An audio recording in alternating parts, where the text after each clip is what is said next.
Hey everyone, welcome back to the channel. In today's video, I'm going to show you how to check your BVN on Opay app.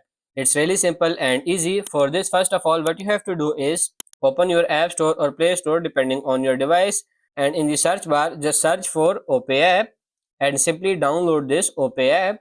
Now open your Opay app and make sure to log in to your account. Now in order to check your BVN, all you need to do is head over to your profile. Once you have logged in, on your profile you will find your account information. Right under you will see your BVN, but you will not be able to see your complete BVN as it will be blurred out with asterisks. In that case, what you want to do is go ahead and open up your phone dialer, and once you get to your phone dialer, you just need to type in the code asterisk 565 and then 0*0 hash.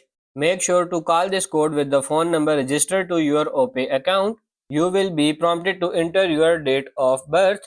Now once you entered your date of birth, your BVN number will be displayed. So that's pretty much it for this video. That's how to get your BVN number on Opay app. I hope this video was helpful. If it is, like it and subscribe to the channel. Thank you.